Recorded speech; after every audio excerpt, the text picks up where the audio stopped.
বন্ধুরা, আমি এখন যে জায়গাটিতে আছি এটি হচ্ছে মালয়েশিয়ার বার্ড পার্কের মধ্যে। তো মালয়েশিয়ার বার্ড পার্ক আমি আগে বলেছিলাম, আগের কয়েকটি ভিডিওতে দেখিয়েছিলাম যে খুবই বড় একটি পার্ক। এবং এই পার্কে কিছু কৃত্রিম ঝর্ণা তৈরি করা হয়েছে যেগুলো দেখে বোঝার উপায় নাই যে এগুলো মানুষের তৈরি। বার্ড পার্কের আরেকটা বৈশিষ্ট্য হলো প্রত্যেকটি এরিয়ায় দুইটি করে দরজা, আপনি যেখানেই যাবেন দুইটি করে দরজা, এবং এগুলো নেটের তৈরি। এর কারণ হচ্ছে যাতে পাখিগুলো কোনোভাবেই বেরিয়ে না যেতে পারে।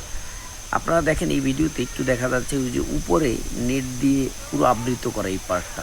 এত বড় একটা পার্ক এবং এই পার্কের মধ্যে এত গাছ, তো এই গাছের উপর থেকে কিভাবে নেট দিয়ে এই পার্কটি আবৃত করলো, এটি সত্যি আশ্চর্যের বিষয়। তো এই জায়গাটি দেখছেন, এখানে একটি এই যে কৃত্রিম ঝর্ণা রয়েছে এবং এটিকে কিছুটা পাহাড়ের গুহার মতো করে তৈরি করা হয়েছে এবং একটি বেঞ্চ ওখানে রেখে দেওয়া হয়েছে। এবং এই বেঞ্চে বসে আপনি এই ঝর্ণা উপভোগ করতে পারবেন। এবং আমি যতক্ষণ ছিলাম ততক্ষণে অনেক ফরেনারদের দেখেছি যে এখানে বসে এই ঝর্ণাটি উপভোগ করতেছে।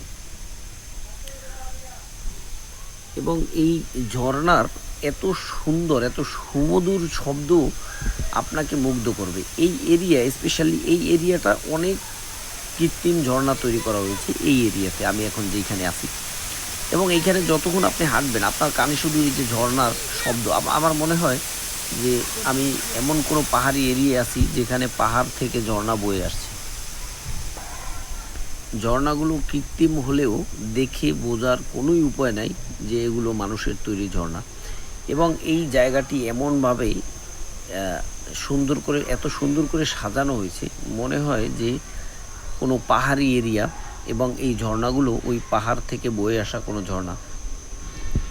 এই পার্কটিতে এই মুহূর্তে প্রচুর পরিমাণে দর্শনার্থী রয়েছে, কিন্তু এই পার্কটি এত বড় এবং এর ধারণ ক্ষমতা এত যে অনেক লোক একসাথে যদি ভিতরে প্রবেশ করে তারপর আপনার মনে হবে না যে এই পার্কটি ক্রাউডেড কোনো পার্ক, কারণ এর এরিয়াটা খুবই খুবই বড়।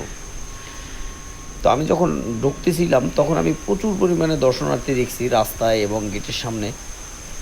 তো আমার আজকের ভিডিওটি এ পর্যন্তই। আপনাদের যদি আমার ভিডিওটি ভালো লাগে তাহলে আমার ইউটিউব চ্যানেলটি সাবস্ক্রাইব করবেন এবং আমার ভিডিওটি বেশি বেশি করে শেয়ার করবেন যাতে আরও ভালো ভালো ভিডিও নিয়ে আপনাদের সামনে আসতে পারি। ধন্যবাদ।